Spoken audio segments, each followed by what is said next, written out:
The Lord be with you. A reading from the Holy Gospel according to Matthew. Jesus said to the 12, "Fear no one.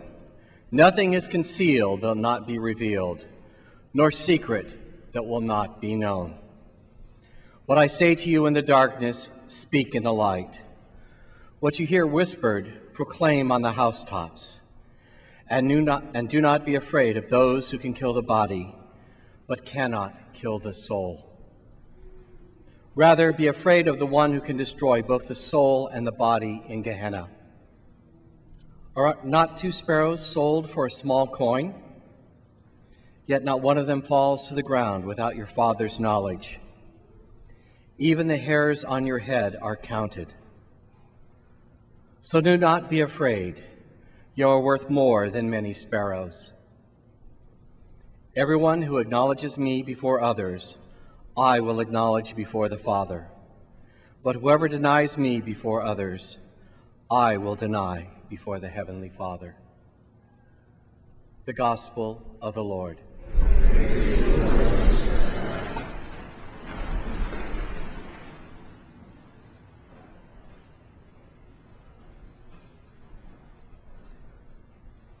Good evening. Reflecting and praying about our gospel reading for tonight, there's a line that struck me, and it says, "Do not be afraid." And it was repeated 3 times. And thinking about this, okay, Jesus is preaching, do not be afraid, and the 3rd time, you should get it. But for me, in reflecting about it, what does it mean by do not be afraid? And studying the Bible, praying the Bible, from the Old Testament to the New Testament, every time God appears, every time Jesus speaks, or even after the resurrection of Christ, what do they say? Or what did God say? Do not be afraid. Peace be with you. Think about this. When Angel Gabriel appeared to Mary, the angel said, "Do not be afraid, Mary."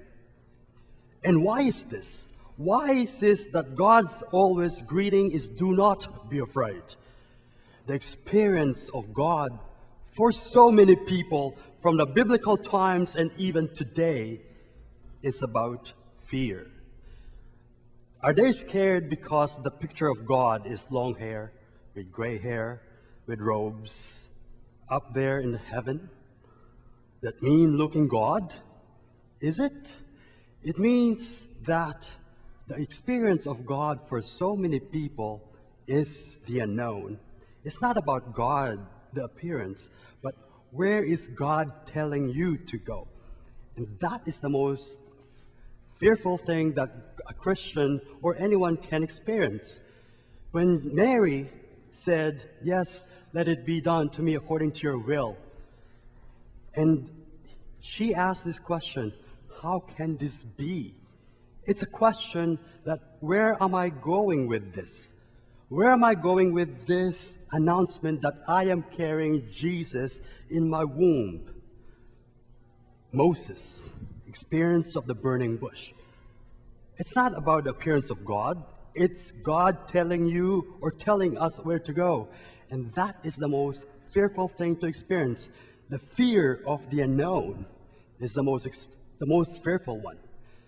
And thinking more about this, especially this weekend, do not be afraid. Fear can paralyze us. Fear can immobilize us. Fear can destroy us. If you don't take care of your fear, or our fears, it can destroy our spirit. And that's exactly what Paul was trying to say. Take care of your soul that experience the Spirit of God. Do not be afraid of the experience of God, because God will lead you. And I think I told you this before. I heard this from a priest, and he said, the only power in this world that you don't have to be afraid of is God. The only power in this world that you cannot be afraid of is God. But the question is, do you trust God? This is the latter part of the gospel. It says, Jesus said, if you don't acknowledge me in front of God, I will not acknowledge you. If we not acknowledge our own fears, we cannot acknowledge our own self, or even we can't see God because we are blinded with this fear. And then the second point that I want to talk about is when you experience fear, what happened to your brain or to your spirit or to your will? You become doubtful. When you experience fear, you started to doubt not just God, but about yourself, or our own self-image is being destroyed. When fear enters our heart, doubt enters as well. Or if doubt enters first, what happened? We become fearful. Because either way, the experience is not pleasant. And this is exactly what Christ is telling us in our gospel today. Acknowledge me, that I will trust you, that I will show you the way. I was preaching earlier, and after Mass, there's a young person who talked to me about fear, talked to me about doubt. And I heard this a couple of times. Father, am I sinning if I doubt the experience of God? I'm going to repeat the question. Am I sinning if I start doubting God? What do you think? Yes? No? Yes? And always tell this. Use your doubts to know God more. So you're not sinning. We are not sinning. If we doubt the experience of God, use that doubt to know ourselves. That's just not a sin. It becomes a moment of grace. And I always tell this to many people, especially here at Holy Family. Live your life out of grace, not out of guilt. Two different things. When you live your life out of guilt, what happened? Your life goes down. Your spirit goes down, and your spirit has been destroyed. But if you live your life out of grace, all our fears, all our doubts, everything that you experience in life goes up. And that's what I want to share to you. As people who reflect about Christ's love in every single day here on earth, if we experience doubt, if we experience fear, this is the most powerful experience that we can experience, but at the same time experience it with grace. Because all of this, all that we experience becomes grace, and all our life will go up, all goes up. And I want you to take that home and reflect all the graces, not the guilt of our life this week. So that when we see your life as grace, you become more kinder to people. We become more compassionate and loving to people.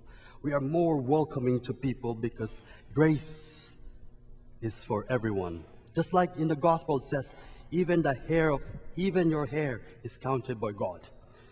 I was talking to my dad this past weekend, and he said, Marlon, what do you think about the gospel? I'm bald. God doesn't know my hair. Well, Dad, sorry, you better get some Rogaine or whatever. And jokingly aside, there's a truthfulness about whatever we have or whoever we are in life. And whatever we experience in life, God owns us. And we have to be grateful for that. And last point, and I want to share you this. Also, this happened this morning after the 12:45 Mass. There's a young person, again, who talked to me about fear and doubt. He was so afraid to go to the seminary because he doesn't know what's going to happen to him. You know what I said to him? You will never know until you try it. You will never know the experience of the seminary until you move this direction. And I told him and I challenged him, are you going to live your life out of fear? Or are you going to live your life out of grace? Yes, everything is fearful, but also everything is grace. Just like St. Teresa of Lisieux said, everything is grace. For this week, what are the graces you have been receiving? And what are the graces you're receiving that you can share to other people who doesn't experience God? Maybe it's time to give this to anyone that we know in our life beyond the walls of South Pasadena and our church. Whoever that person is, give that grace to them. May God bless us all.